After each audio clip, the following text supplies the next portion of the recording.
Como ustedes saben, el 13 de agosto vamos a elecciones concurrentes en la Ciudad de Buenos Aires. Esto significa lo siguiente, que vamos a votar las categorías nacionales con un instrumento de votación, es decir, con la boleta tradicional de papel partidaria. Y por otro lado, vamos a elegir los cargos locales con un instrumento de votación que tiene que ver con la boleta única electrónica, que es la que está allí. Hemos traído una máquina justamente para que después de la reunión los que quieran puedan de alguna manera probarla, sobre todo en la opción de, en la modalidad, mejor dicho, de votación asistida, ¿no? Digo, así que ponemos una máquina a disposición. El IGE, que es una autoridad electoral en construcción, nueva, flamante, que está dando sus primeros pasos, que se encuentra ante un escenario muy desafiante, muy interesante, obviamente, desde el punto de vista de la gobernanza electoral y la gestión electoral. Justamente, esta elección se aplica de modo concurrente con distintos actores, ¿no? Por un lado el Instituto de Gestión Electoral, participan también otras áreas de gobierno como el caso del área de Javier, que entiende en materia de capacitación, también la Defensoría del Pueblo de la Ciudad, que hace capacitación de modo muy recurrente, pero también intervienen, por ejemplo, bueno, el Juzgado Nacional, ¿no? Digo, que entiende en materia electoral, interviene el Tribunal Electoral de la Ciudad, que es una institución también novedosa, producto de ese Código Electoral de la Ciudad. Por lo tanto, es todo un trabajo de arquitectura, ¿no? Digo, el que se está haciendo, esperemos que salga bien en este contexto en donde, como les decía, vamos a tener elecciones concurrentes. Yo creo que toda autoridad electoral, esto desde el punto de vista conceptual, ¿no? Digo, toda autoridad electoral que tenga la pretensión de transformarse, de tener como identidad, ¿no? Digo, justamente un perfil relacionado con la integridad electoral, que es de alguna manera un horizonte que tiene que ver con el fortalecimiento de las capacidades de una autoridad electoral y sobre todo con el desarrollo de los derechos electorales de las ciudadanas y los ciudadanos, tiene que tomar medidas, acciones, justamente que vayan hacia una mayor participación, ¿no? Cuando hablamos de accesibilidad, es un recurso que tenemos nosotros del área de la gobernanza electoral para mejorar la participación en definitiva, garantizar derechos participativos, y esto es muy importante. Por eso a veces puede resultar muy contradictorio en los términos que una autoridad electoral emite un mensaje confuso desalentando la participación, como ha pasado recientemente en una elección provincial, ¿no? Es decir, las autoridades electorales tienen que tener un discurso claro, tienen que tomar medidas contundentes para mejorar la participación electoral. Y esto me parece que es muy significativo. Tiene que tomar medidas toda autoridad para garantizar la seguridad, la robustez de todo lo que tiene que ver con las capacidades de control dentro de un proceso electoral, con la confianza que genera en los electores y en los partidos políticos, y tiene que garantizar derechos, ¿no? Digo, como mencionaba recién Alejandro Tulio. Nosotros, ¿qué tenemos en el Código Electoral? Por ejemplo, digo, tenemos para una instancia posterior a las PASO tenemos que realizar, de acuerdo al código, debates públicos obligatorios, ¿no? En todas las categorías. Por lo tanto, el artículo 67 garantiza que en ese sentido la transmisión de esos debates tiene que tener un subtitulado visible, ¿no? Digo, con lenguaje de señas, y esto me parece que es importante a los efectos de esta reunión.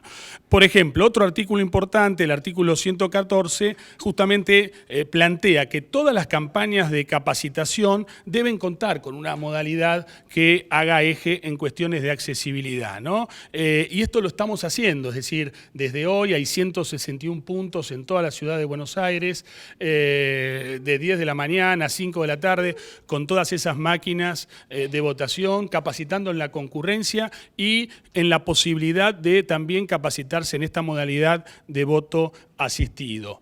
Y esos son aspectos que yo quería resaltar. Se mencionó, lo mencionó Sebastián, también Alejandro, todo lo que tiene que ver con el voto asistido. Es importante regular esta figura porque, claro, el voto asistido también está muy relacionado con el clientelismo, ¿no? Digo, con a veces una persona que acompaña en muchas ocasiones a un mismo elector como para condicionar su voto. Por eso el artículo 214 justamente regula o clarifica todo lo que tiene que ver con el voto asistido y deja en claro que una persona solo puede asistir a otra, ¿no? Digo, no puede una misma persona asistir en varias ocasiones, salvo que sea el presidente, la autoridad de mesa, pero digo, una persona externa al proceso electoral no puede asistir más que una vez a un elector. Y además hay todo un protocolo, es decir, justamente la autoridad de mesa debe tomar los datos de la persona que va a asistir a un elector por distintas razones. Entonces,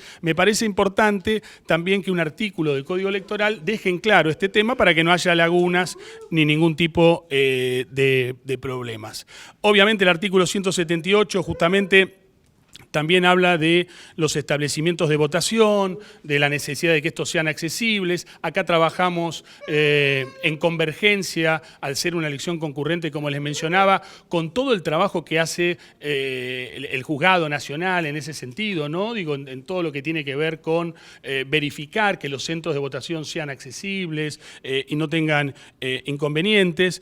Y por último tenemos este artículo 143, diseño para personas ciegas, y dice, esto tiene que ver con el capítulo que incorpora tecnología en el proceso electoral, el dispositivo electrónico del sistema electrónico de emisión de boleta debe contemplar elementos que faciliten el sufragio de personas ciegas o con discapacidad visual a través de dispositivos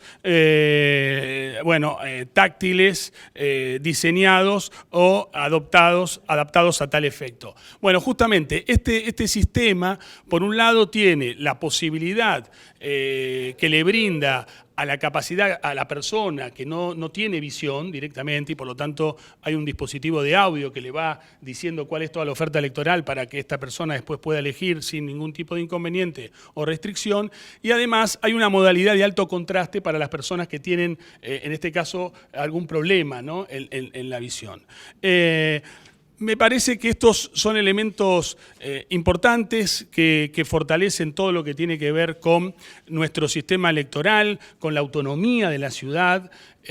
Insisto, nosotros esta es una autoridad electoral en construcción, con el paso del tiempo las instituciones van forjando su carácter, ¿no? Digo, me parece que a nosotros nos falta un largo recorrido, estamos dando los primeros pasos, por eso siempre es importante basarse en la experiencia de otras instituciones que vienen trabajando hace mucho, como el caso de Copidis, que hemos incluso tenido algunas reuniones presenciales, virtuales, y los hemos involucrado en una institución participativa que tiene el Código Electoral, que es muy importante, que es la de los consejos de participación. En el caso de Copidis fue convocada a participar de los consejos de participación cívica electoral.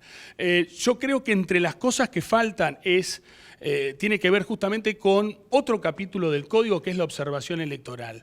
Es muy importante que organizaciones como Copidis, como organizaciones de sociedad civil que entienden en materia de discapacidad, que a partir de la observación electoral o del acompañamiento cívico, le puedan hacer una devolución a la autoridad electoral a modo de recomendaciones para poder aplicar en un futuro inmediato. Nosotros tenemos un proceso electoral intenso, que tenemos las primarias ahora, las generales en octubre. Bueno, en esa brecha nosotros podríamos contar con algunas recomendaciones de las organizaciones que entienden en materia de discapacidad para incorporarlas, ya no para los próximos procesos electorales, sino incluso si son medidas que no afectan, ¿no? Digo, el sistema en general, digo, ver si se puede aplicar en el corto plazo. Por lo tanto, esto es un panorama muy rápido de lo que estamos haciendo en el IGE. Les agradezco, freno aquí si les parece y quedo a disposición de ustedes para cualquier otra consideración. Gracias.